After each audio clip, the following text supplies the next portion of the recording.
Al-Mukarram Al-Ustaz Muhammad LCMK dengan pembahasan sirah nabawiyah dengan tema perang Khaibar. Jadi teman-teman sekalian, marilah kita awali kajian subuh ini dengan sama-sama membaca basmalah. Bismillahirrahmanirrahim. Baiklah, kita silakan nyanyi pada guru kami.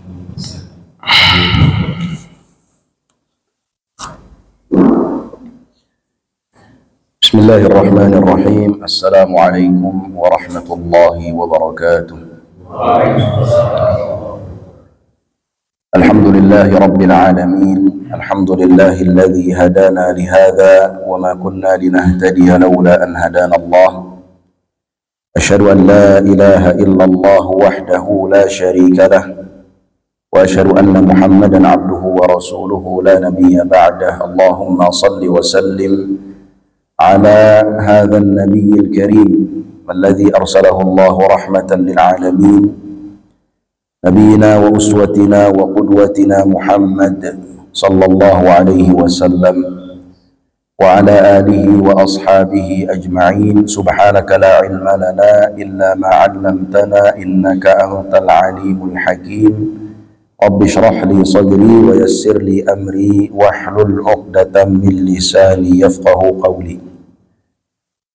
Para hadirin dan hadirat yang dimuliakan Allah, alhamdulillah, marilah kita panjatkan syukur kepada Allah Subhanahu wa taala atas segala nikmat dan karunia yang selalu Allah limpahkan kepada kita. Kita bersyukur selain dengan ucapan, dengan lisan mengucapkan alhamdulillah, juga bersyukur dengan sikap dan tindakan, yaitu dengan kita menggunakan nikmat-nikmat Allah pada hal-hal yang diridhai oleh Allah Subhanahu wa taala. Dan itu diantara bentuk syukur yang paling tinggi. Salawat dan salam tak lupa kita haturkan kepada Nabi kita, Nabi Muhammad sallallahu alaihi wasallam, juga kepada para keluarga beliau, para sahabat beliau, dan kepada seluruh pengikut beliau, dan semoga kita semua bisa istiqamah untuk mengikuti ajaran-ajaran beliau hingga akhir hayat kita. Amin ya rabbal alamin. Hadirin yang dimuliakan Allah, melanjutkan kajian kita, kajian sirah nabawiyah, yang dimana pada pertemuan yang terakhir kita sudah membahas satu peristiwa, yaitu Umratul Qadha, Umrah Qadha, yang dilakukan oleh Rasulullah sallallahu alaihi wasallam bersama para sahabat beliau sebagai ganti dari umrah yang tidak jadi. Umratul Qadha terjadi pada tahun ke-7 Hijriah. Di tahun sebelumnya, tahun 6 Hijriah, terjadi umrah yang pertama yang tidak sampai masuk ke kota Mekah, tapi dari situ ada satu peristiwa besar, yaitu Sulhul Hudaybiyah, atau yang disebut dengan perjanjian Hudaybiyah, yang diantara poinnya adalah gencatan senjata selama 10 tahun. Walaupun nanti praktek realnya hanya terjadi 2 tahun, ya, karena orang-orang kafir Quraisy melanggar perjanjian tersebut.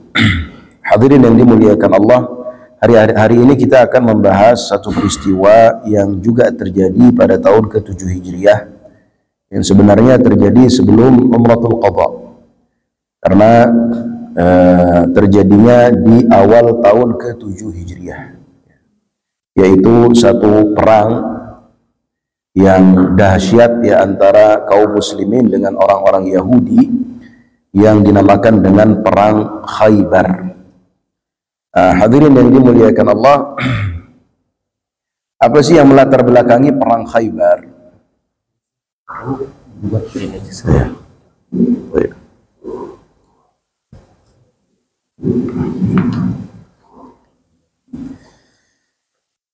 Yang melatari perang Khaibar, hadirin yang dimuliakan Allah, adalah karena Khaibar ini menjadi markas bagi orang-orang Yahudi yang pernah diusir oleh Rasulullah sallallahu alaihi wasallam.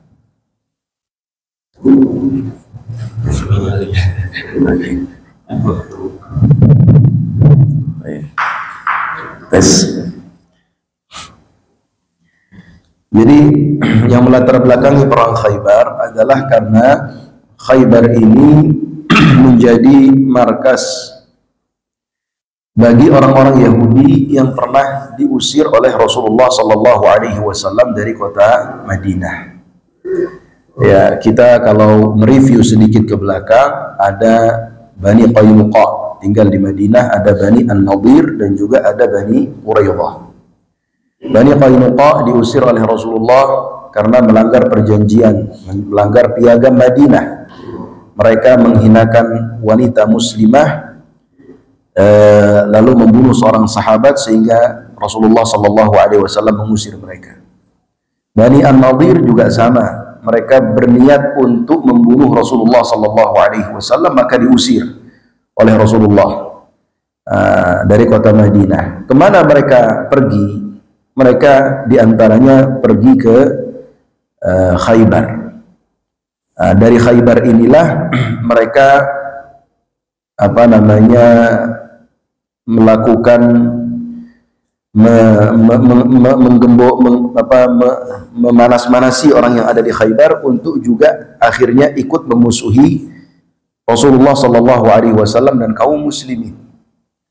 Sebetulnya orang-orang Yahudi Khaybar ini tidak punya urusan dengan kaum muslimin, tapi semenjak Bani Nadir pindah kepada mereka, akhirnya mereka pun ya terbawa dengan suasana dan termasuk menjadi satu wilayah yang menggerakkan pasukannya. Jadi setelah Bani Nadir pindah, di Madinah masih ada Bani Quraidah.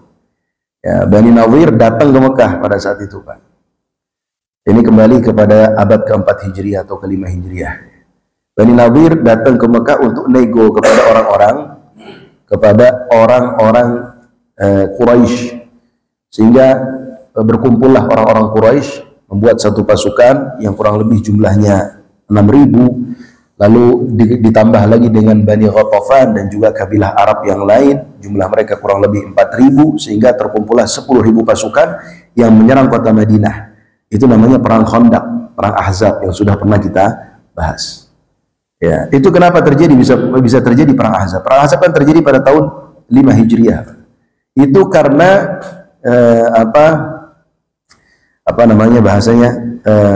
orang-orang Bani Nadir itulah yang menggerakkan pasukan itu, yang melakukan negosiasi ke sana dan kemari. Gitu ya. Hadirin yang dimuliakan Allah, maka ketika terjadi perang Ahzab, Bani Quraidah yang tadinya berupaya untuk menjaga perjanjian dengan Rasulullah SAW, komitmen dengan piagam Madinah, ternyata mereka juga dikompor-kompori ya, agar mereka melanggar janji tersebut dengan janji-janji tentunya bahwa mereka akan dibantu dan seterusnya, sehingga Bani Quraidah juga ikut-ikutan melanggar piagam Madinah. Ya kan, Bani Quraidah itu kan masih ada di kota Madinah, Pak, ketika terjadi perang Ahzab. Harusnya mereka menjadi pelindung bagi kaum muslimin.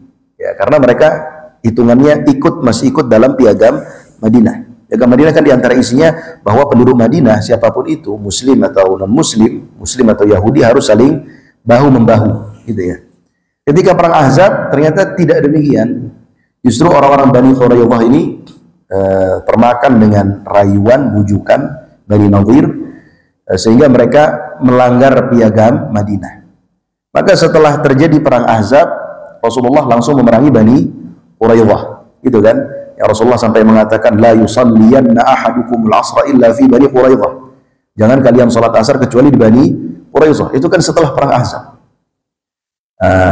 Hadirin yang dimuliakan Allah, maka tahun ke-6 Hijriah setelah terjadi perjanjian Hudaybiyah, ya kan, di situ ada genjatan senjata, sehingga Rasulullah SAW itu tekanannya sudah berkurang dari pihak Quraisy, maka beliau ingin tanda kutip ya membalas dendam ya, kepada siapa? Kepada orang-orang Yahudi Bani Nadir yang bercokol di Khaybar, yang karena mereka terjadi perang Ahzab. Itu kan perang yang sangat dahsyat, Pak, yang dialami oleh kaum muslimin, gitu ya.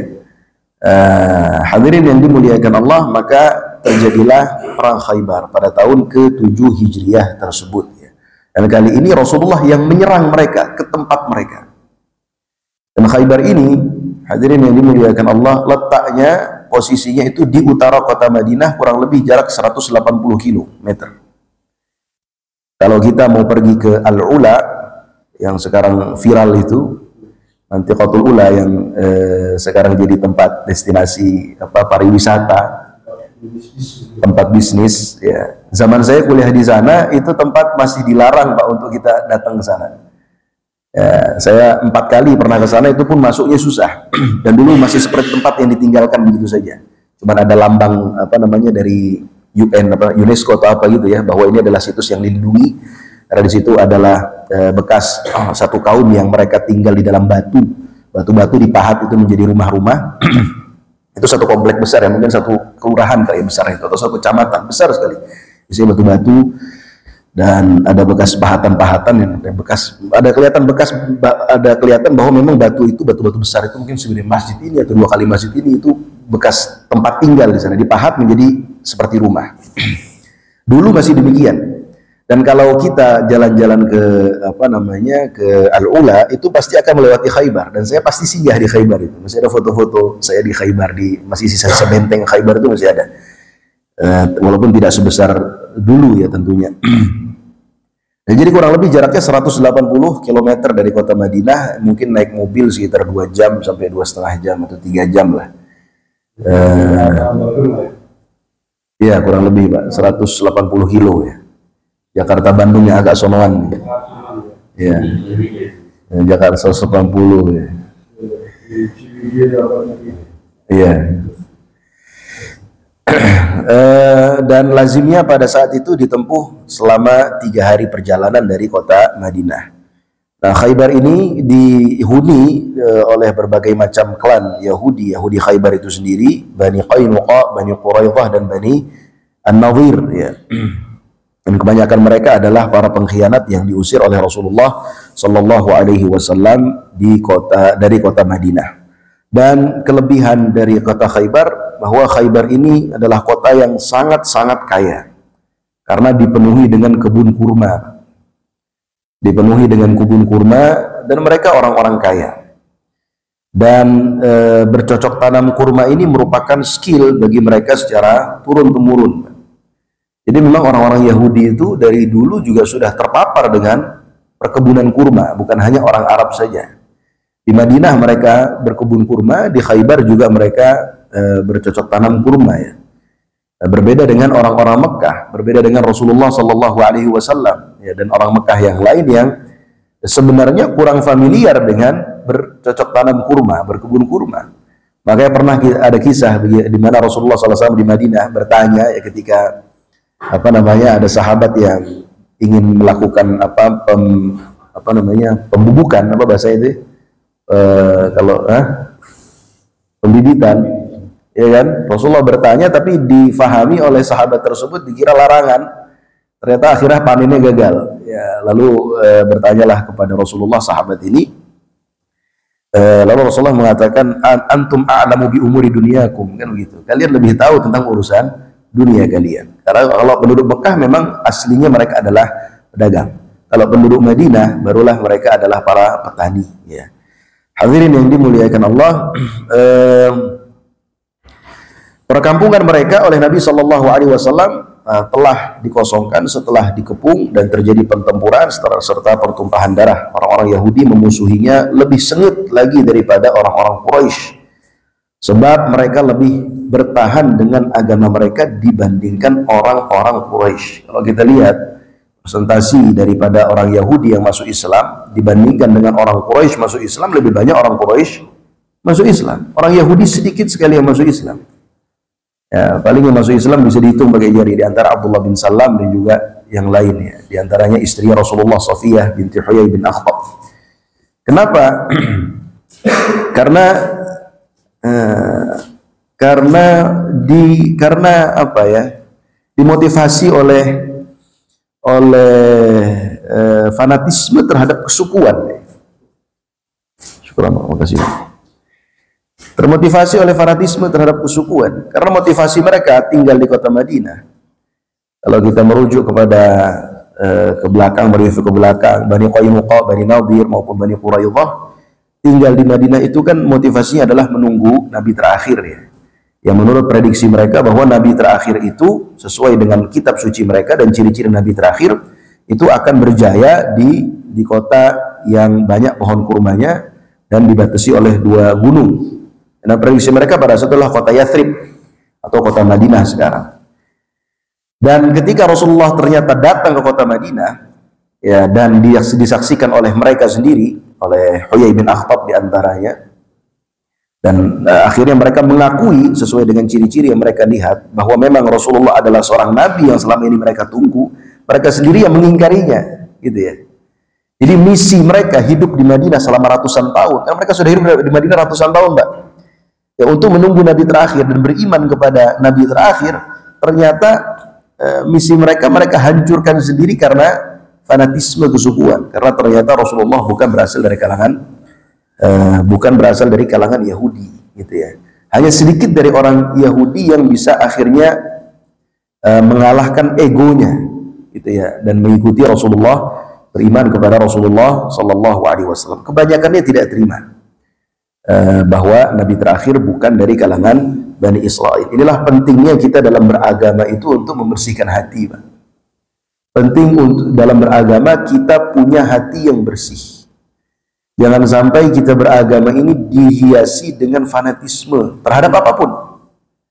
Ya, fanatisme terhadap kelompok tertentu, terhadap golongan tertentu, terhadap apa. Karena kebenaran itu bisa datang dari siapapun. Jadi jangan menutup diri kita dalam mempelajari agama Islam ini dari siapapun, gitu ya. Saya misalkan berasal dari ormas ini, tidak mau menerima apapun dari ormas yang lain, tidak boleh. Ya, karena setiap orang pasti ada benarnya, ada salahnya. Selama hati kita bersih, ingin mencari yang benar, berupaya untuk beribadah kepada Allah dengan sebaik-baiknya, maka insya Allah hidayah itu akan datang. Tapi kalau hati kita sudah menutup diri, biasanya nanti beragama itu sifatnya politis, Pak. Jadinya, ya, tergantung dari kepentingan. Kalau sesuai dengan kepentingan kelompoknya, dia amini, dia percaya. Tapi kalau tidak, maka dia buang mentah-mentah. Kita tidak boleh demikian. Hadirin yang dimuliakan Allah,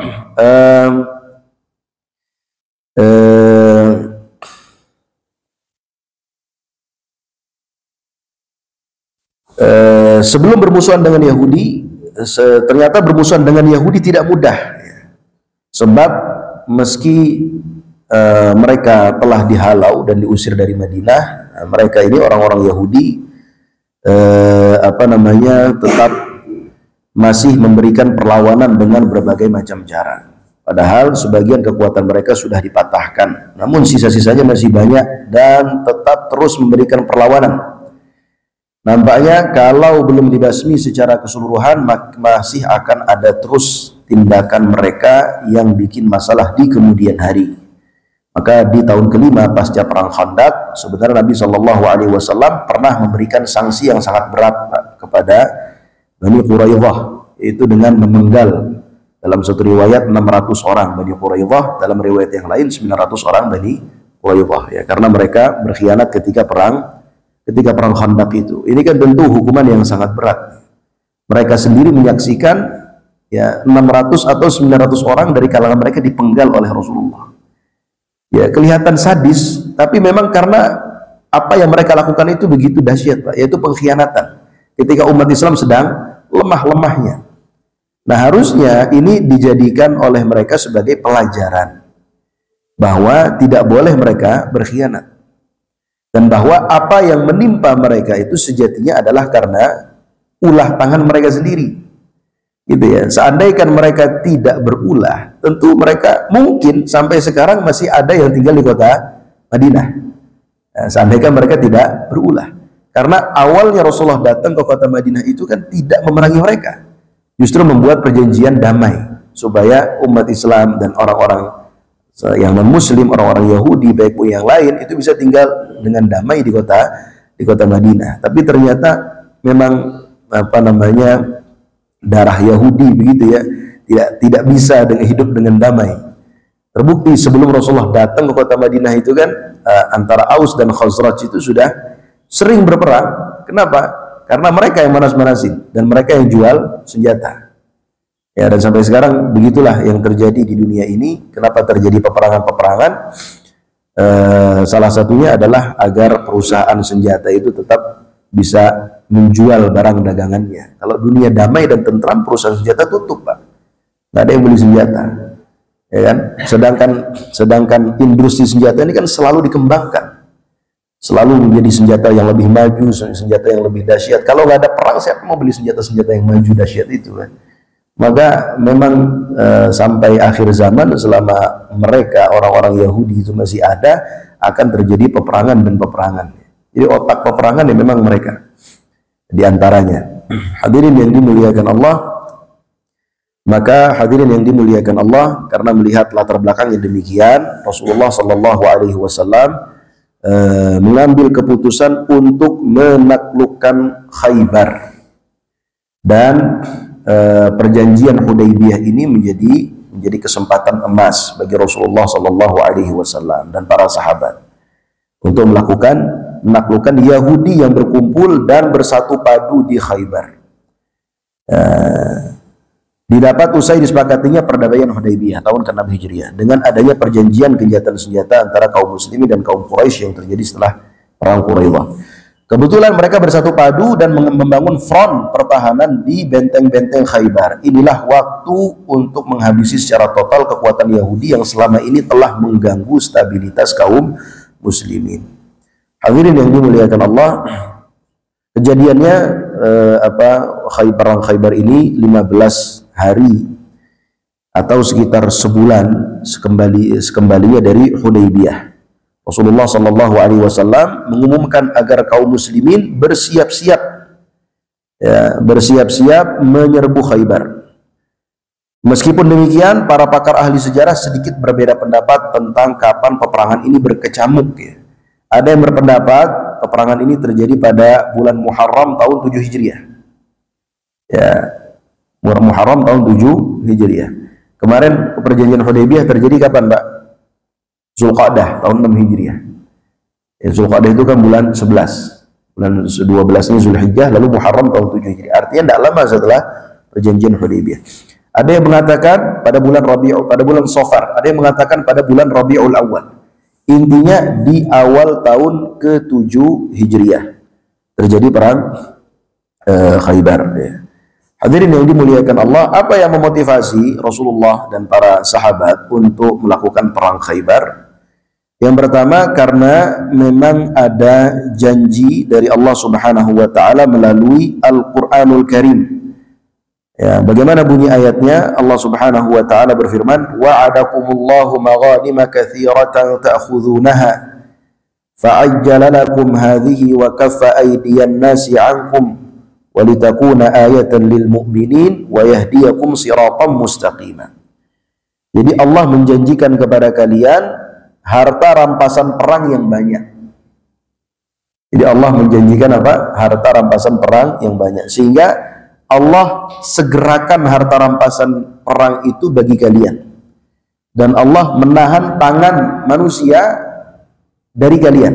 Maksudnya menahan tangan orang-orang Quraisy dari kalian, yaitu dengan terjadinya perjanjian Hudaybiyah, gitu ya.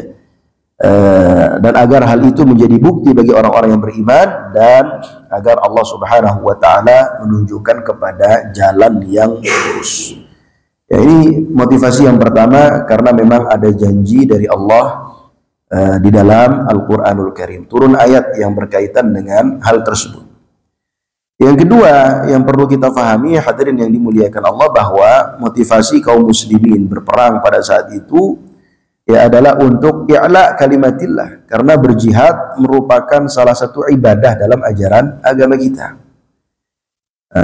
Dan ini tentu berbeda peperangan yang dilakukan oleh satu pasukan, satu kaum yang motivasinya adalah untuk beribadah kepada Allah, dengan peperangan yang dilakukan oleh satu kelompok yang motivasinya adalah untuk mengeksploitasi. Gitu ya. Kalau orang berangkat berjihad, tujuannya adalah untuk i'la kalimatillah, meninggikan kalimat Allah, untuk menegakkan keadilan, melawan kekuatan yang zalim. Itu Pak. Jadi motivasinya, kenapa jihad itu dalam Islam? disebut ibadah kepada Allah? Gitu ya. Karena tujuannya adalah untuk melawan kekuatan yang selama ini melakukan kezaliman. Maka disebut dengan jihad.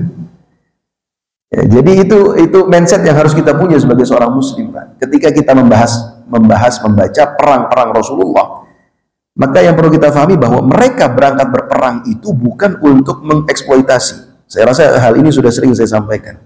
Bukan untuk menjajah, bukan untuk merampas, bukan untuk menjarah, tapi melawan kekuatan yang selama ini zalim.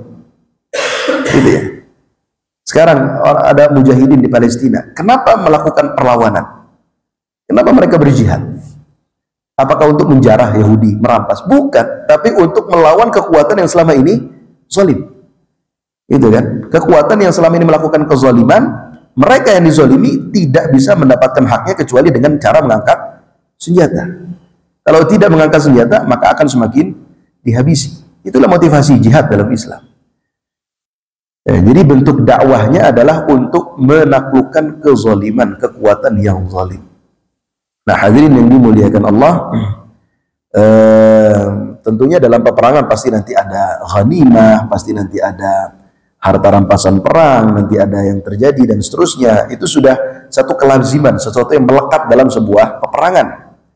Gitu ya, perang manapun yang terjadi pasti ada hal-hal tersebut ya. Hanya Islam itu justru membatasi supaya peperangan itu tidak brutal. Sehingga mereka kan kita tahu dilarang untuk membunuh rakyat sipil, ya ada larangan-larangan, ada batasan-batasannya. Hadirin yang dimuliakan Allah, syarat mereka yang ikut perang hanya mereka yang ikut perjanjian Hudaybiyah. Ya, perjanjian Hudaybiyah diikuti oleh berapa orang, Pak? 1.600, ya kan? Jadi yang berangkat itu hanya ikut perjanjian Hudaybiyah saja. Mereka juga harus sukarela tanpa ada rampasan perang yang akan dibagikan. Nah, ya, jadi berangkatnya sukarela, walaupun dijanjikan oleh Allah kalian akan mendapatkan ghanimah yang banyak, tapi kalian yang ikut berperang tidak akan mendapatkan harta rampasan perang. Harus sukarela. Ini perjanjian awalnya. Nah, tujuannya apa? Untuk membersihkan hati supaya niatnya lillahi ta'ala, bukan karena apa? Ingin mendapatkan ghanimah. Bukan karena kepentingan duniawi. Sebanyak 1.600 orang dengan 100 kavaleri muslimin itu berangkat. Mereka semua percaya akan adanya pertolongan Allah Subhanahu wa taala. Mereka masih ingat firman Allah Subhanahu wa taala dalam surat Al-Fath ketika perjanjian Hudaybiyah. Ya, sayaqulu lakal mukhallafuna idza talaqtum ila maghanima lita'khudhuha dharuna nattabi'kum yuriduna ay yubaddilu kalam Allah. Dan seterusnya. Intinya Allah Subhanahu wa taala menjanjikan kemenangan bagi mereka. Pasukan muslimin berjalan menuju Khaybar ya, dengan keimanan membaja meski mereka tahu kekokohan benteng Bani Khaybar. Jarak perjalanan kurang lebih 3 hari. Di sepanjang jalan para sahabat terus bertakbir, terus bertahlil dengan suara yang keras ya, ini menunjukkan keimanan yang luar biasa, Pak. Dan menunjukkan motivasi bahwa mereka berjihad itu untuk beribadah kepada Allah. Tidak bisa kita bandingkan dengan pasukan selain non-muslim ketika berangkat berperang, Pak. Ya, bisa walaupun urusan hati ya, tapi kelihatan dari sikap dan perilaku pasukan non-muslim kalau berangkat berperang itu, dari perilakunya kelihatan bahwa mereka memang datang untuk menjajah dan menjarah. Sehingga yang terjadi adalah kekejaman demi kekejaman. Dan dihiasi dengan wanita-wanita yang telanjang, dihiasi dengan minuman-minuman khamr, dihiasi dengan pemandangan-pemandangan yang menunjukkan kerakusan mereka. Nah, itu kalau pasukan non-muslim. Kalau pasukan muslim berangkat berperang, menunjukkan bahwa mereka itu benar-benar untuk menegakkan keadilan. I'la kalimatillah. Jadi mereka bertakbir sambil bertahlil. Gitu ya. Hanya zaman sekarang kan terjadi terjadi pemutarbalikan jadi karena film-film barat itu ya, orang berteriak takbir tahlil itu malah dianggap teroris. Tapi penampakan orang yang penampakan tentara Amerika yang padahal selama ini melakukan penjajahan dan kerusakan, itu orang melihatnya sebagai pahlawan ya, padahal mereka penjajah aslinya, Pak, selama ini di dunia. Ya begitulah akhir zaman ya. Dan oleh karena itu penting bagi kita untuk selalu mengkaji agama Islam ini supaya kita tidak tertipu dengan apa yang ditampilkan oleh media. Media itu betul-betul menipu, Pak. Apalagi media-media mainstream yang di bawah kontrol Amerika, di bawah kontrol Israel, memang mereka punya misi untuk menjelekkan ya suratul Islam, image Islam di dunia. Hadirin yang dimuliakan Allah, maka ketika Rasulullah mendengar para sahabat bertakbir, bertahlil dengan suara yang keras, Rasulullah bersabda, "Innakum latad'una sami'an qariban wa huwa ma'akum." Sesungguhnya kalian ini sedang berdoa kepada Allah yang Maha mendengar dan juga dekat, dan Allah selalu bersama kalian. Sehingga mereka memelankan suara mereka. Saat berangkat, kaum muslimin menempuh jalan yang terletak antara Khaybar dan Ghatafan untuk mencegah agar Ghatafan tidak ikut-ikutan membantu Khaybar. Kita tahu Ghatafan ini di antara kabilah yang menyerang kaum muslimin di perang Ahzab tahun ke-5 Hijriah. Sebenarnya kan Ghatafan juga sama, Pak. Awalnya nggak punya urusan dengan Rasulullah. Tapi kenapa kok mereka mau berangkat begitu ya di perang Ahzab itu? Karena kan dijanjikan oleh orang-orang Khaybar, mereka akan mendapatkan berapa persen ya kan dari hasil pertanian di Khaybar. Akhirnya mereka berangkat. Jadi Ghatafan ini kepentingannya untuk memerangi Rasulullah adalah kepentingan duniawi. Ya, karena dijanjikan upah, dijanjikan honor. Ya. Nah, kalau Rasulullah berangkat melalui jalur yang biasa ke Khaybar, pasti melewati perkampungan Bani Ghatafan. Kalau kelihatan, pasti Bani Ghatafan akan ikut membantu Khaybar. Ya, majikan mereka selama ini yang memberi upah. Maka Rasulullah memilih jalur yang lain. Ini diantara taktik peperangan yang dilakukan oleh Rasulullah Sallallahu Alaihi Wasallam. Pelajarannya juga bahwa Rasulullah Sallallahu Alaihi Wasallam walaupun beliau telah dijanjikan oleh Allah Subhanahu Wa Taala bahwa agama Islam ini akan tegak sampai akhir zaman, tetap dalam berdakwah dan dalam berjihad, dalam melakukan peperangan, beliau menggunakan strategi manusiawi, tawakal, upaya manusiawi itu harus tetap dilakukan dan tetap difikirkan. Tidak boleh kita dalam melangkah, dalam berdakwah, udahlah tenang aja, agama ini pasti Allah menangkan. Tidak bisa, ya, tidak bisa. Karena memang Allah perintahkan kita untuk berupaya dengan maksimal, ya kan? Wa qul i'malu fasayarallahu amalakum. Bekerjalah kalian, Allah akan melihat amal kalian. Jadi amal kita itu dinilai. Di antara amal yaitu memikirkan apa langkah yang terbaik yang bisa kita ambil, ya, dan kita pilih. Hadirin yang dimuliakan Allah,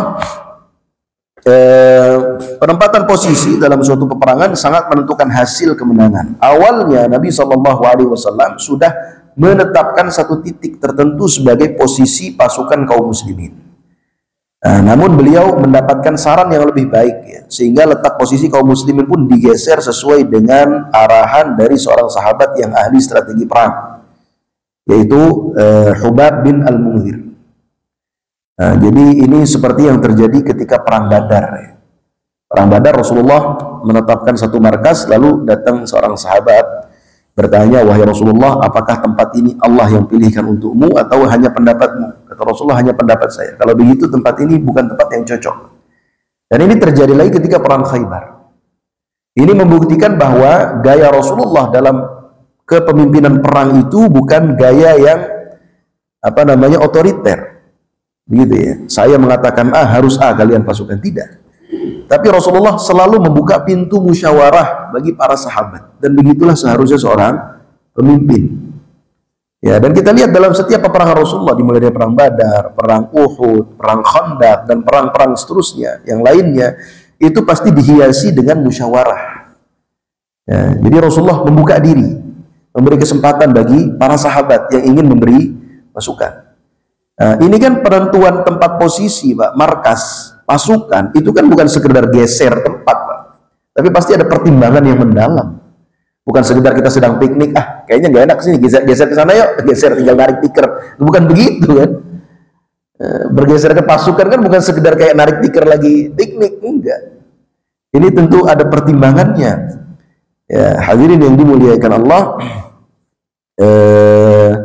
Maka akhirnya pasukan pun bergeser dari tempat awalnya. Lalu Al-Hubab bin Al-Munzir menjelaskan alasan-alasan, beberapa alasan begitu ya, yang tentunya sangat masuk akal sehingga saran tersebut diterima oleh Rasulullah Sallallahu Alaihi Wasallam. Hadirin yang dimuliakan Allah, para sahabat atau pasukan bersama Rasulullah itu sampai ketika malam hari, dan Rasulullah merencanakan satu serangan yang mendadak, yaitu serangan fajar. Yang dimana serangan fajar ini merupakan salah satu teknik peperangan yang biasa dilancarkan oleh Rasulullah Sallallahu Alaihi Wasallam. Ya. Jadi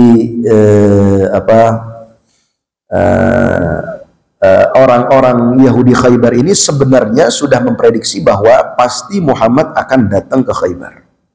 Itu sudah prediksi mereka. Ya, mereka prediksi setelah terjadinya perjanjian Hudaybiyah. Sebelum terjadi perjanjian Hudaybiyah, orang-orang Khaybar itu tidak memprediksi bahwa Rasulullah akan datang ke Khaybar, karena mereka masih sibuk melawan orang-orang kafir Quraisy. Karena Rasulullah dan para sahabat masih sibuk melawan orang-orang Quraisy. Tapi setelah terjadinya perjanjian Hudaybiyah, orang-orang Yahudi Khaybar sudah prediksi Muhammad ini pasti akan datang ke Khaybar. Karena musuh yang selama ini masih menyerang, mengganggu kaum muslimin masih bercokol di sana. Gitu ya. Hanya saja mereka tidak menyangka kalau Rasulullah itu akan datang secepat itu. Ya kan? Mereka masih nyangka mungkin pekan depan, 2 pekan lagi, atau bulan depan. Gitu ya. Ini kan mereka posisinya baru pulang dari Hudaybiyah, Pak. Jadi mereka pulang dari Hudaybiyah di akhir tahun 6 Hijriah, ternyata bulan Muharramnya Rasulullah sudah berangkat ke Khaybar. Ya, untuk ukuran zaman itu tidak mudah. Kalau zaman sekarang iya, ada mobil ya kan, ada pesawat. Kalau zaman dulu Pak, mereka baru saja selesai perjalanan yang berminggu-minggu, lalu nggak lama pekan depan harus berangkat lagi untuk berperang lagi, bukan sekedar menempuh jalan. Itu kan bukan sesuatu yang mudah. Pasti mereka butuh prepare, butuh mengembalikan tenaga, energi, mengembalikan sumber daya dan seterusnya. Gitu kan. Jadi prediksi orang-orang Yahudi ini mungkin masih pekan depan, 2 pekan lagi, 1 bulan depan. Ternyata Rasulullah datang ke kota Khaybar itu secepat itu dan melakukan serangan fajar yang sama sekali tidak diprediksi. Ya. Hadirin yang dimuliakan Allah,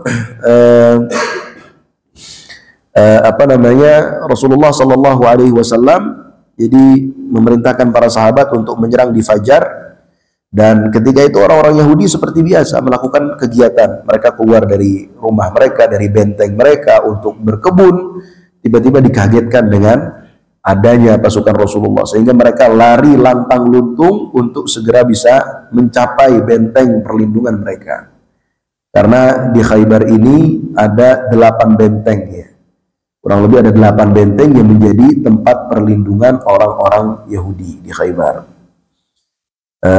Maka ketika mendengar suara mereka teriak-teriak ketakutan, Rasulullah SAW bersabda, Allahu Akbar, kharibat Khaybar, inna idza nazalna bisahati qaumin fasa'a sabahul munzirin. Ya, Allahu Akbar, Khaybar telah runtuh, sungguh jika kami turun pada perkampungan satu kaum, maka buruklah pagi kaum tersebut. Ini untuk menyemangati siapa? Para sahabat ya. Hadirin yang dimuliakan Allah, tentu menyerang Khaybar ini bukanlah sesuatu yang mudah dan penuh pertimbangan yang matang dan taktik yang matang dari Rasulullah SAW. Kenapa? Kalau enggak mereka ya justru yang bisa kalah. Jadi Khaybar ini kan benteng-benteng isinya Pak, dan mereka itu banyak sekali makanan di dalamnya. Sedangkan umat Islam sebagai pendatang di luar benteng, dalam keadaan capek, lelah dan letih, habis melakukan perjalanan jalan 180 kilo, gitu ya. Sedangkan mereka di dalam benteng. Kalau tidak menggunakan taktik yang kuat, justru umat Islam akan sangat mudah dihabisi. Ya. Hadirin yang dimuliakan Allah, hanya saja ada satu keuntungan. Keuntungannya apa? Bahwa memang pengalaman umat Islam melawan Yahudi di kota Madinah, bahwa orang-orang Yahudi itu adalah satu kelompok yang ketika berperang, mereka itu selalu mengandalkan selalu mengandalkan perlindungan di balik benteng, tidak berani untuk bertemu secara langsung. Beraninya berkelompok gitu ya, beraninya manas-manasin orang supaya berperang atas nama mereka, dan itu sampai terjadi sampai sekarang. atau beraninya berperang di balik benteng. Tapi kalau lawan satu atau bertemu langsung, mereka tidak berani. Hadirin yang dimuliakan Allah, maka dari situ umat Islam sudah membaca, biasanya mereka karena memang kebiasaan demikian, pasti di balik benteng, umat Islam sudah membaca bahwa pasti di balik benteng itu ada cadangan makanan yang banyak ya untuk mereka bisa bertahan ya. Teknik bertahan di benteng juga diandalkan oleh Yahudi ketika tiba-tiba serangan mendadak dari kaum muslimin, maka secara spontan penduduk Khaybar segera berlarian mencari perlindungan ke dalam benteng-benteng. Di Khaybar itu ada 8 benteng, Pak. Ada 8 benteng, yang 5 benteng berada di satu kawasan, yang 3 benteng berada di kawasan yang berbeda. 5 benteng ini, yang pertama benteng Naim, yang kedua benteng As-Sa'ab ibn Mu'adz, yang ketiga benteng Qal'ah Az-Zubair, yang keempat benteng Ubay, yang kelima benteng An-Nizar. Nah, ini yang berada dalam satu kawasan. Mungkin kita tidak familiar, Pak, dengan benteng zaman sekarang ya. Tapi zaman itu hidupkan dengan benteng. Jangankan zaman itu, zaman penjajahan dah, Belanda. Itu kan masih ada kan bekas-bekas bentengnya. Kalau kita pergi ke Banten tuh kan ada benteng apa namanya gitu kan. Itu kan benteng satu bangunan yang kokoh, Pak, sulit untuk ditembus. Karena biasanya ada satu pintu yang besar, dijaga oleh tentara-tentara yang kuat. Lalu temboknya tinggi, ya mungkin lebih tinggi dari ini temboknya dia. Tidak bisa dipanjat, gimana caranya? Kokoh, besar, licin gitu, tidak bisa dipanjat. Sulit untuk bisa menembusnya. Ini bentengnya bukan cuma 1, 8. Untuk bentuk effort yang sangat luar biasa. Untuk bisa menembus 1 benteng saja itu susah. Ini apalagi 8 benteng yang harus mereka tembus. Lalu ada 3 benteng yang berada di kawasan yang kedua, yaitu yang pertama benteng Al-Qamus, lalu yang kedua benteng Al-Watih, dan yang ketiga adalah benteng As-Salalim. Maka seni perang yang harus dilancarkan oleh para sahabat dalam perang Khaybar ini adalah bagaimana mengepung benteng-benteng Yahudi. Ya, karena sudah beberapa kali mereka melawan orang-orang Yahudi dengan gaya mengepung benteng dan tidak terlalu sulit untuk menaklukkan mereka. Hanya dalam waktu 2 minggu satu persatu Yahudi segera keluar dan juga kalah. Ya, benteng pertama jatuh ke tangan kaum muslimin, yaitu benteng Naim dan benteng As-Sa'ab. Kemudian disusul dengan benteng Abi Nidar. Lalu benteng Al-Qamus yang sangat kokoh di daerah Al-Kutaibah. Yang benteng ini sebelumnya dihuni oleh putra Abul Huqaiq.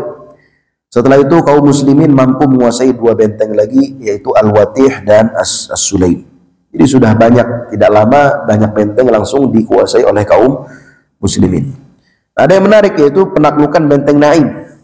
Kemenangan demi kemenangan yang diraih kaum muslimin dalam perang Khaybar tidak didapatkan dengan mudah. Kaum muslimin mendapatkan perlawanan sengit ketika berusaha menaklukkan benteng-benteng tersebut. Misalnya saat menaklukkan benteng An-Naim, yaitu ada seorang sahabat yang bernama Mahmud bin Maslamah Al-Ansari gugur sebagai syahid dalam menaklukkan benteng tersebut yang memakan waktu 10 hari. Jadi capek, Pak. Ya, berpuluh-puluh hari, satu benteng 10 hari. Nanti total peperangan ini kalau tidak salah 95 hari perang Khaybar itu. Jadi 3 bulan lebih ya, 95 hari. Kita tidak bisa bayangkan bagaimana rasanya begitu ya. Konfrontasi langsung dengan musuh di daerah yang asing, ya bukan daerah mereka sendiri. Tentunya yang memuatkan mereka adalah untuk i'la kalimatillah. Saya kadang-kadang kalau sedang melihat video-video para pejuang di Palestina, tidak bisa kita bayangkan bagaimana rasanya jadi mereka, Pak. Gitu ya, ketika yang videonya baru kemarin muncul itu kan, ada 2 orang yang berani langsung muncul dari bawah itu untuk berhadapan langsung dengan tank yang akhirnya digilas. Ada 2 yang syahid dan juga ada 1 yang kena gilas. Itu bagaimana rasanya? Mereka sudah 1 tahun lebih ya kan hidup di embargo, ya, di boykot, tidak bisa masuk bantuan, dengan peralatan yang sangat sederhana melawan pasukan yang sangat kuat didukung penuh oleh Amerika. Ya, itu tentu yang membuat mereka tetap bertahan dan tidak menyerah adalah karena iman kepada Allah Subhanahu wa taala. Kalau bukan karena iman, mereka sudah nyerah saja, ngapain sih gitu. Ya udah keluar aja, udah Gaza ambil aja nih buat kalian Yahudi kalau mau, buat Amerika kan. Karena kan sudah ada proyeknya itu katanya. Gaza mau dibuat apa? Tempat wisata lah, resort besar-besaran, hotel dan seterusnya. Lalu rakyat Gaza mau diusir ya. Sudah nego katanya dengan beberapa negara termasuk Indonesia katanya yang mau siap menampung, ya kan? Ada pulau apa itu di Batam itu? Satu pulau itu yang siap menampung orang-orang Gaza di sana. Dan juga Mesir salah satunya dan negara-negara lain ya. Tentu dengan lobi-lobi Zionis. Waliyadzubillah. Hadirin yang dimuliakan Allah, tentu yang membuat mereka bertahan adalah iman kepada Allah Subhanahu wa taala. Saat pengepungan kaum muslimin itu dipimpin oleh Abu Bakar As-Siddiq radhiyallahu taala anhu. Namun Allah belum memberikan kemenangan. Lalu pindah kepada Umar bin Al-Khattab, juga kaum muslimin belum mendapatkan kemenangan. Sampai Rasulullah sallallahu alaihi wasallam bersabda, besok saya akan berikan ar-rayah, bendera kepada seseorang yang dicintai oleh Allah dan Rasulnya, dan dia akan mendapatkan kemenangan. Maka besok harinya setelah melaksanakan sholat subuh, Rasulullah SAW memberikan rayah tersebut kepada Ali bin Abi Thalib ya, dan akhirnya kaum muslimin mendapatkan kemenangan melalui beliau. Ya, sebelumnya Nabi SAW memberi wasiat kepada Ali bin Abi Thalib untuk mengajak orang-orang Yahudi masuk Islam terlebih dahulu. Ya, ini bukti bahwa mereka berjihad itu bukan untuk menjajah menjarah, tapi untuk berdakwah. Kalau mereka masuk Islam ya sudah selesai, Pak. Tidak jadi perang. Gitu ya. Jadi kembali sudah harta dan seterusnya. Dan akan dimaafkan oleh Rasulullah kejahatan-kejahatan yang mereka sudah lakukan di kota Madinah. Ya. Akan dimaafkan Rasulullah terjadinya perang Khaybar di Madinah itu karena mereka dimaafkan, karena mereka masuk Islam. Ya, jadi ini bukan sekedar balas dendam tapi dakwah. Ali bin Abi Thalib mewasiatkan kepada Rasulullah untuk mengajak mereka masuk Islam, apalagi mereka tahu bahwa Rasulullah memang adalah nabi terakhir yang mereka selama ini tunggu, dan ajaran-ajaran banyak yang sama dengan ajaran agama Islam karena mereka asalnya adalah agama samawi. Rasulullah SAW berpesan kepada Ali bin Abi Thalib, wallahi la ayyahdiyallahu bika rajulan wahidan khairun laka min an yakuna laka humurun na'am. Kalau ada seorang mendapatkan hidayah masuk Islam karena kamu, itu lebih baik ya dibandingkan kau mendapatkan unta merah. Dalam keadaan peperangan masih ada motivasi seperti itu, Pak. Ya, masih ada motivasi untuk berdakwah. Maka Ali bertanya kepada Rasulullah, ya Rasulullah, ala madza uqatilun nas? Wahai Rasulullah, atas dasar apa saya memerangi manusia? Ini motivasinya apa, wahai Rasulullah, saya memerangi mereka ini? Maka kata Rasulullah, qatilhum hatta yashhadu an la ilaha illallah wa anna Muhammadar Rasulullah. Fa in fa'alu dzalik muni'u minka dima'ahum wa amwalahum illa bihaqqiha wa hisabuhum 'ala Allah. Jadi dasarnya adalah agar mereka bersyahadat kepada Allah dan bersaksi bahwa Muhammad adalah utusan Allah. Kalau mereka mau melakukan itu, sudah mereka selamat. Gitu ya, tidak akan terjadi peperangan. Hadirin yang dimuliakan Allah, namun ternyata hal tersebut tidak dipenuhi oleh orang-orang Yahudi sehinggalah terjadi peperangan. Pada saat pengepungan, seorang pemuka sekaligus kesatria Yahudi menantang duel. Jadi ada yang menantang duel. Orang ini yang menyebabkan wafatnya seorang sahabat yang bernama Amir bin Al-Aqwa radhiyallahu anhu. Setelah itu Ali tampil meladeninya dan berhasil membunuhnya. Kematian orang ini, ya, orang Yahudi namanya Marhab kalau tidak salah, orang Yahudi ini Marhab yang menantang duel, itu ternyata berdampak buruk pada mental kaum Yahudi yang selanjutnya menjadi sebab kekalahan mereka dan akhirnya benteng Naim jatuh ke tangan kaum muslimin. Setelah berhasil menaklukkan benteng Naim, kaum muslimin bergerak menuju benteng As-Sa'ab. Benteng ini dihuni oleh 500 personil pasukan perang. Nah, untuk menaklukkan benteng ini kaum muslimin memerlukan waktu 3 hari. Kemudian setelah itu kaum muslimin mengarahkan serangan mereka ke benteng Qal'ah Az-Zubair. Ya. Pada saat pengepungan, seorang pemuka sekaligus ksatria kaum Yahudi tampil menantang duel. Orang ini menyebabkan wafatnya Amir bin Al-Aqwa. Ini tadi. Hadirin yang dimuliakan Allah, lalu intinya benteng demi benteng akhirnya berhasil ditaklukkan. Ya, dan yang terakhir adalah benteng Ubay. Ya. Setelah berhasil menumpas kekuatan kaum Yahudi yang senantiasa menunggu kaum muslimin di daerah Nattah, kaum muslimin melanjutkan misi mereka dengan mengarahkan penyerangan ke daerah Asyiq. Di sana ada benteng benteng Ubay, jadi sasaran pertama. Intinya benteng Ubay dan akhirnya nanti benteng Qamus dan seterusnya itu berhasil ditaklukkan oleh kaum muslimin ya. Totalnya pertempuran ini menelan korban 93 dari pihak musuh dan 20 dari kaum muslimin. Jadi akhirnya Khaybar berhasil ditaklukkan. Hadirin yang dimuliakan Allah, dalam perang Khaybar ini ada satu peristiwa, yaitu Nabi SAW diracun. Nabi SAW diracun. Dan para ahli sejarah mengatakan bahwa Rasulullah di akhir hayatnya itu sakit, itu adalah karena pengaruh dari racun yang dimakan atau oleh Rasulullah SAW, dimakan oleh Rasulullah SAW. Jadi ada seorang wanita namanya Zainab binti Harith, wanita Yahudi yang ternyata suaminya juga menjadi korban dalam perang Khaybar ini. Dia memberikan daging kambing kepada Rasulullah, baru masuk ke mulut Rasulullah. Rasulullah merasa ada yang janggal sehingga dimentahkan kembali. Tapi rasanya racunnya itu sudah masuk ke tubuh Rasulullah SAW. Ada sahabat lain yang masuk yang juga ikut memakan daging ini dan dia meninggal dunia karena dia betul-betul memakannya sampai menelan. Ya. Hadirin yang dimuliakan Allah, sahabat tersebut namanya Bishr bin Barra. Setelah itu masih ada pembahasan terkait dengan rampasan perang. Dan insya Allah nanti akan kita bahas pada pertemuan berikutnya, yaitu rampasan perang dari Khaybar. Dan ini pembahasan yang penting, yang ini menunjukkan bahwa sekali lagi bahwa kaum muslimin datang ke Khaybar bukan ingin menjarah, karena rampasan perang itu sangat banyak, Pak. Itu kebun kurma yang selama ini mensejahterakan orang-orang Khaybar, gitu ya. Itu semua akhirnya nanti menjadi milik kaum muslimin. Dan ada kisah menariknya di situ. Yang lagi-lagi tadi menunjukkan bahwa kaum muslimin datang bukan ingin menjarah dan menjajah. Karena nanti Umar bin Khattab menyedekahkan, ya bahkan mewakafkan, ya dan seterusnya. Kalau ingin menjarah, semua akan dirampas oleh kaum muslimin, gitu ya. Tapi ternyata nanti akan diminta penduduk Khaybar itu orang Yahudi untuk tetap bertahan di sana, mengurusinya, diperlakukan dengan baik. Nanti itu kisahnya atau kelanjutannya insya Allah akan kita bahas pada pertemuan berikutnya. Hadirin yang dimuliakan Allah, itu terkait dengan perang Khaybar ya,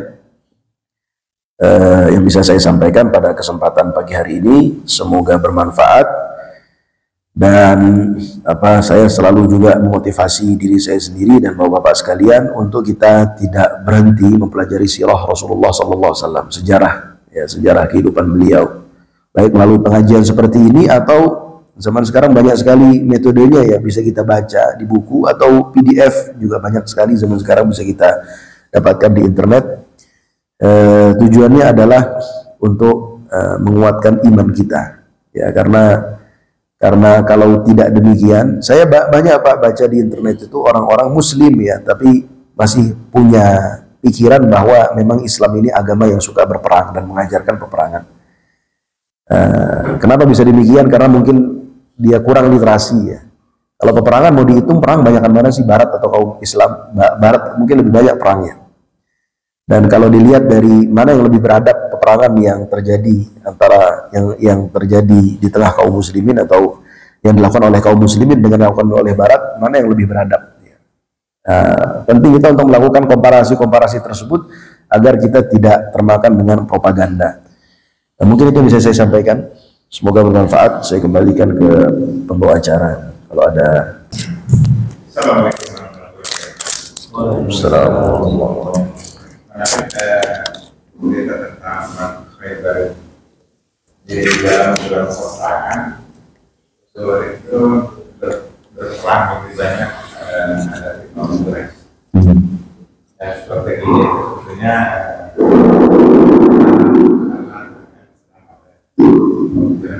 jadi Khaybar ini sebetulnya seperti ini invasi. Kan metode di dalam perangan itu pada akhirnya samaga gitu kan, makanya harus itu menghadap dulu sebelum melakukan perangan. Sampai yang kedua, setelah kekalahan di perang Khaybar itu kan memperkenalkan orang Yahudi tinggal, tapi dengan cara harus bayar pajak, gitu kan, memberikan sebagian. Nah, pertanyaannya itu memang pada saat Rasul itu sudah dikenal pajak. Assalamualaikum warahmatullahi wabarakatuh. Ya. Yang pertama, tadi pertanyaannya bahwa selama ini Rasulullah melawan orang-orang Quraisy sepertinya sistemnya bertahan gitu ya, karena terjadi peperangan di Madinah. Berbeda dengan perang Khaybar, sepertinya Rasulullah yang menyerang duluan, gitu kan? Ya, Rasulullah menyerang kota Khaybar itu bukan tanpa alasan, ya, bukan sekedar oh itu Khaybar kaya ya kita serang, bukan karena itu. Tapi ada alasan yang mendasar ya, yang melatar belakangi yang tadi saya sudah sampaikan, bahwa karena di sana bercokol orang-orang Bani An-Nadir, yang karena Bani An-Nadir inilah terjadi perang Ahzab. Itu kan, perang Ahzab ini kan perang yang paling dahsyat, di antara perang yang paling dahsyat yang dialami oleh kaum muslimin sampai sebelum Rasulullah menyerang Khaybar. Di antara perang Badar, Uhud, sama perang Ahzab atau perang Khandaq, itu yang paling dahsyat perang Khandaq. Kenapa? Karena di situ pasukan bersatu padu, Pak, Quraisy dengan kabilah-kabilah yang lain, dengan Ghatafan dan kabilah-kabilah yang lain. Mereka bersatu padu menyerang kota Madinah. Kenapa mereka bisa bersatu padu? Karena lobby dari Bani An-Nadir. Gitu ya, lobby Bani An-Nadir kan. Ghatafan tadi saya sampaikan, Ghatafan aslinya nggak ada urusan sama Rasulullah, tapi karena di lobby mau dijanjikan akan diberikan berapa setengah ya dari hasil Khaybar, akhirnya mereka angkat senjata untuk memerangi orang-orang Islam. Jadi Bani An-Nadir ini mengompori orang-orang yang tidak ada permusuhan dengan Rasulullah untuk bermusuhan dengan Rasulullah. Akhirnya terjadi perang. Kalau sudah terjadi perang, Pak, akhirnya mereka jadi bermusuhan. Maka Rasulullah mendatangi Khaybar itu bukan ingin menjajah atau menjarah, tapi ingin ngabisin si Bani Nadir ini. Ini sumber masalahnya. Makanya tadi saya sampaikan di awal itu bahwa peperangan kaum muslimin bukan ingin menjarah, tapi ingin melawan kekuatan yang zalim gitu ya. Melawan kekuatan yang zalim, melawan satu kekuatan yang menjadi sumber masalah.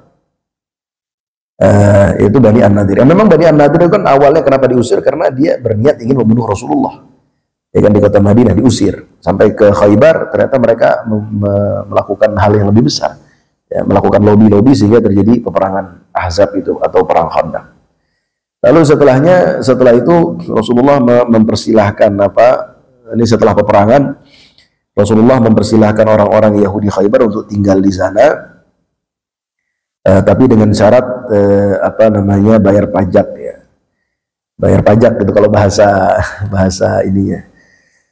Sebenarnya begini, itu kan perang, Pak. Dari perang terjadi peperangan, lalu ada harta rampasan perang, sehingga perkebunan itu menjadi milik kaum muslimin pada saat itu. Orang-orang Yahudi masih diizinkan untuk tinggal di sana, tidak diusir dan tidak dibunuh. Ini berbeda dengan Bani Quraisyah ya, yang dibunuh oleh Rasulullah karena berkhianat. Kalau mereka tetap di sana, tapi statusnya pada saat itu perkebunannya menjadi milik kaum muslimin ya, karena menjadi harta rampasan perang kan, namanya ghanimah.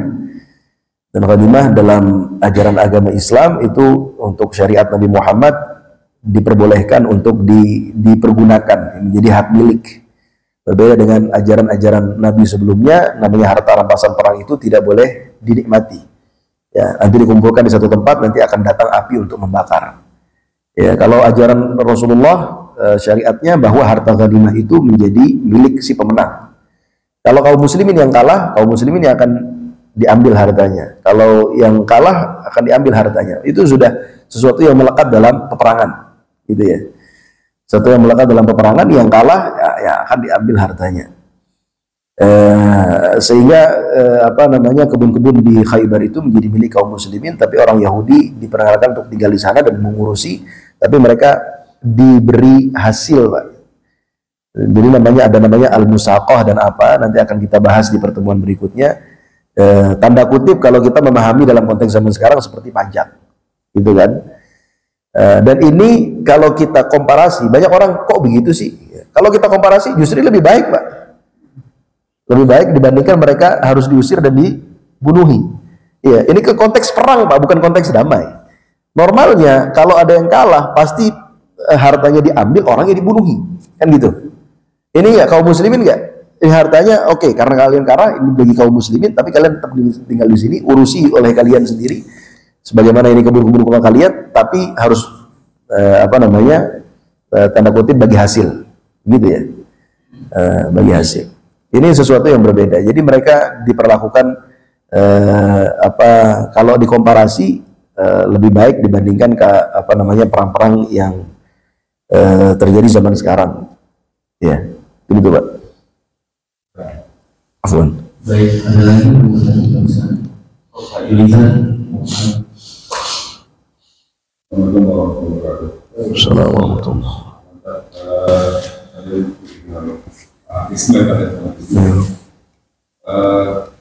Yang sekarang dilingkupi oleh Islam ya, kan juga mungkin ada keluarga, mungkin ormas-ormas dan begitu. Nah sekarang parameter fanatisme itu seperti apa ya kalau fanatisme? Oke. Parameter fanatisme ya. Kalau parameter fanatisme yang paling jelas adalah kalau bukan dari kelompok saya pasti salah, kalau dari kelompok saya pasti benar. Ya, saya hanya mau mendengar misalkan dari ulama yang ada di kelompok saya, kalau di kelompok lain saya tidak mau dengar. Ya, dari manapun itu ya, dari ormas manapun, dari kelompok manapun. Kalau sudah sampai seperti itu maka tidak baik.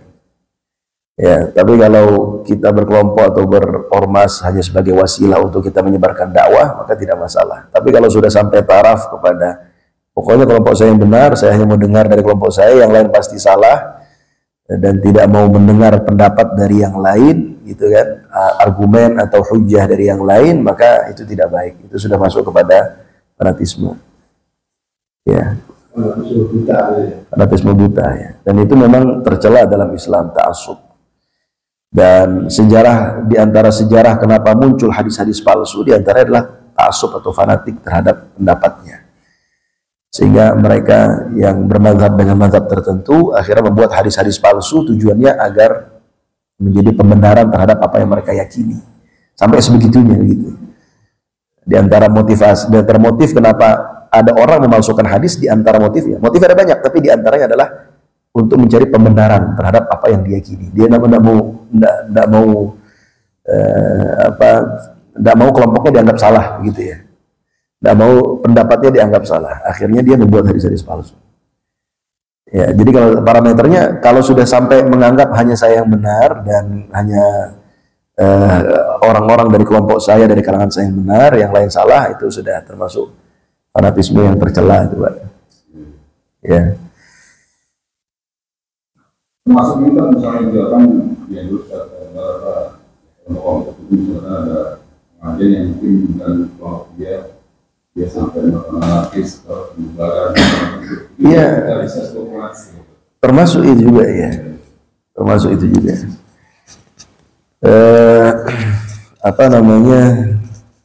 Itu sangat disayangkan sebenarnya, Pak. Sangat disayangkan, Pak. Karena sebenarnya kan perbedaannya bukan perbedaan dalam masalah hal-hal yang sifatnya usul gitu ya. Kalau usul misalkan usul itu kayak kita dengan Ahmadiyah, itu usul. Kalau Ahmadiyah jadi agama sendiri ya monggo. Tapi kalau menisbatkan bagian dari Islam ya itu jadi masalah. Gitu. Kalau jadi agama sendiri, Ahmadiyah, agama Ahmadiyah, ya monggo. Gitu kan. Tapi kalau akhirnya mereka mengatakan mereka bagian dari Islam, itu usul. Karena nabinya bukan Rasulullah. Bagaimana mau dibilang Islam? Ya, atau seperti Syiah. Nah, itu juga usul. Syiah yang Rafidhah, ya kan? Mereka mengkafirkan Abu Bakar, mengkafirkan Umar, mengkafirkan Utsman, mengkafirkan Aisyah, sahabat Rasulullah dianggap kafir. Nah, itu perbedaannya usul dalam pokok ajaran agama. Tapi kalau yang bukan usul, seperti satu kunut atau tidak kunut, itu kan bukan usul. Furu ya. Furu itu artinya cabang. Selama rukun iman masih sama, rukun Islam masih sama, berarti belum berbeda secara usul. Ya kan? Selama masih beriman dengan hari akhir, selama masih memuliakan sahabat dan seterusnya, belum berbeda secara usul. Tapi kalau sudah sampai yang itu, maka itu sudah berbeda secara usul. Kalau itu mungkin biasanya MUI akan menjelaskan nanti. Kan MUI ada selalu tuh pembahasan kelompok yang menyimpang gitu kan. Itu ada pembahasannya di MUI. Ya. Sama-sama Pak. Baik, ada lagi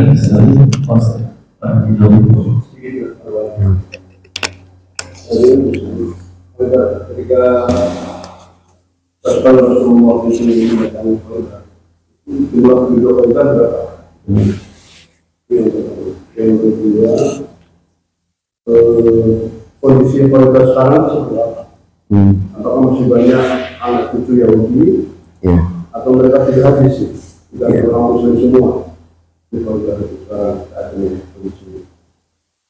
Jadi yang kedua tentang Rasulullah pernah membunuh sekitar 600 sampai 800 dari Quraizah.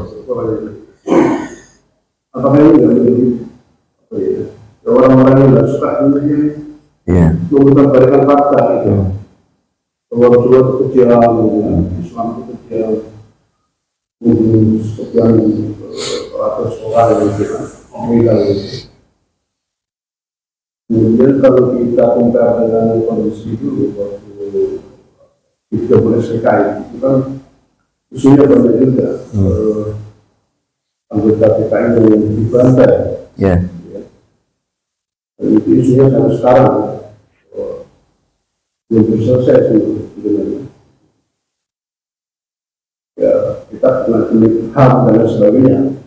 Orang Indonesia membantai sekian ribu disebut ada sekitar 200.000 dapat orang-orang komunis yang dibantai namun itu gimana kalau kita compare itu tidak Assalamualaikum warahmatullahi wabarakatuh.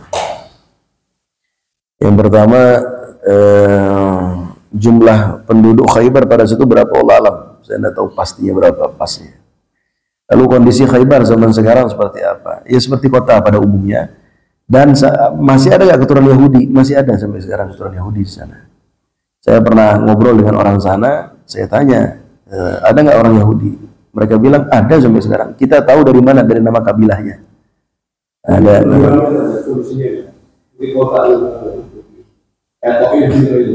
Tapi nggak sebesar Taif, Pak. Nggak sebesar Taif.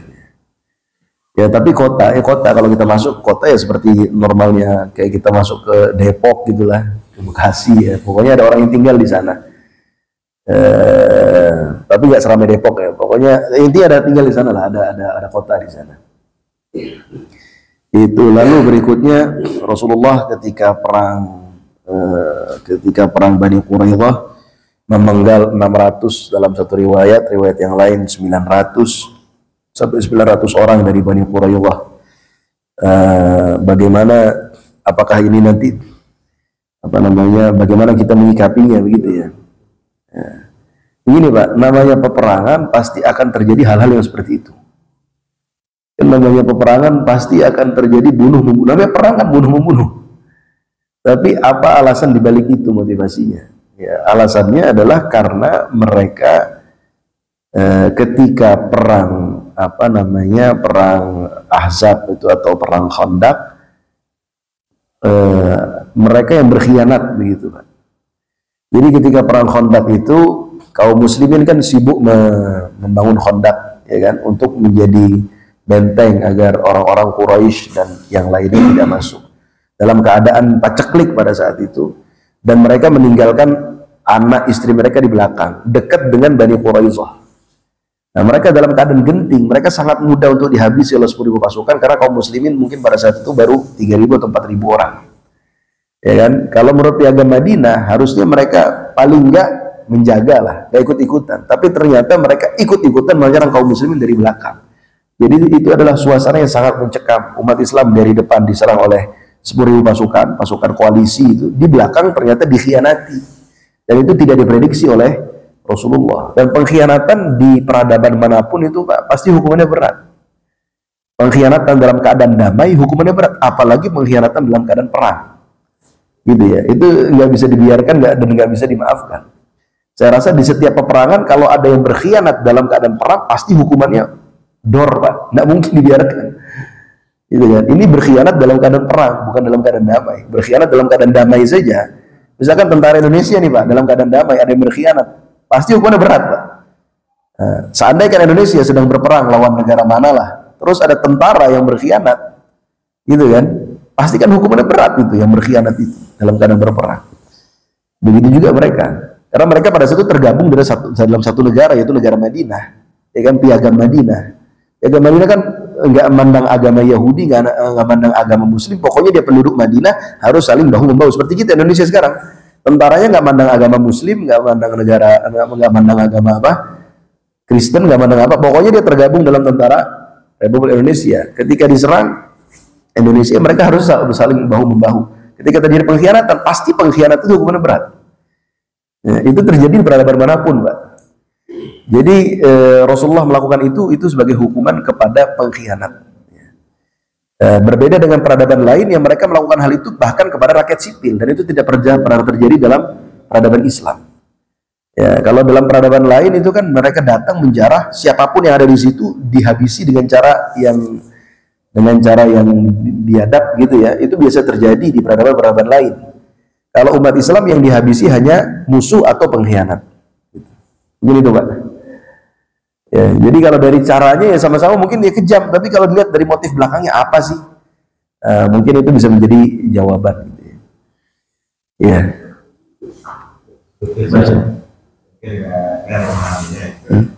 Pembunuhan itu apakah dengan tangan prosedur atau bagaimana?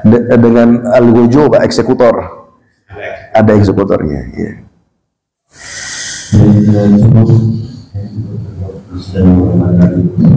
Kita akhiri ini sama-sama.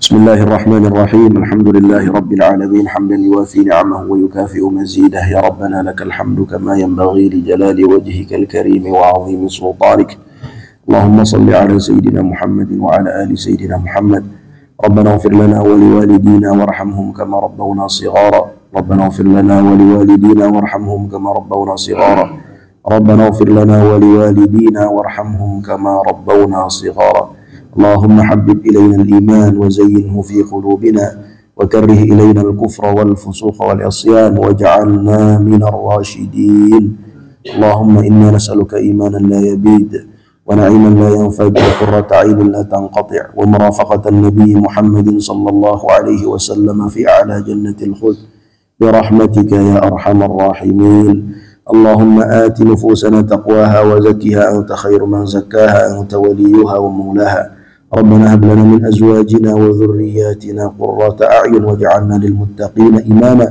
رب اجعلني مقيم الصلاة ومن ذريتي ربنا وتقبل دعاء اللهم أعز الإسلام والمسلمين وأذل الشرك والمشركين ودمر أعداءك أعداء الدين اللهم انصر إخواننا المسلمين في فلسطين اللهم انصر إخواننا المسلمين المستضعفين في كل زمان وفي كل مكان ربنا آتنا في الدنيا حسنة وفي الآخرة حسنة وقنا عذاب النار صلى الله على نبينا محمد وعلى آله وصحبه وسلم سبحان ربك رب العزة عما يصفون وسلام على المرسلين والحمد لله رب العالمين. Mungkin sedikit, Pak, ini kalau kita mungkin kita sering membaca peperangan begitu ya, lalu kita lihat sikap Rasulullah terasa kejam karena kita nggak ngalamin yang terjadi saat itu. Kalau saya tarik ke zaman sekarang, misalkan umat Islam punya kekuatan sehingga Netanyahu kita tangkap, kita kira-kira apa yang kita lakukan ke dia, Pak? Netanyahu ini kita tangkap nih, kira-kira apa yang pantas kita lakukan ke dia? Pasti kita penggal, Pak. Pasti kita penggal karena kejahatan yang sudah begitu luar biasa. Nggak mungkin kita biarkan begitu dah kita maafkan, nggak mungkin, Pak. Seandainya Netanyahu, udah habis itu Menteri Pertahanan Israel, habis itu bin Gvir itu yang ngusir-ngusir rakyat Palestina, Allah takdirkan kita punya kekuatan mangkep mereka, pasti sikap kita penggal mereka, Pak, karena kejahatan yang luar biasa gitu. Jadi mungkin itu yang apa, supaya kita memahami gitu ya, kita nggak paham keadaan seperti apa zaman dulu, tapi kita tarik ke zaman sekarang, supaya kita bisa memahami sikap yang diambil oleh Rasulullah pada saat itu. Jadi kalau ada orang yang tidak suka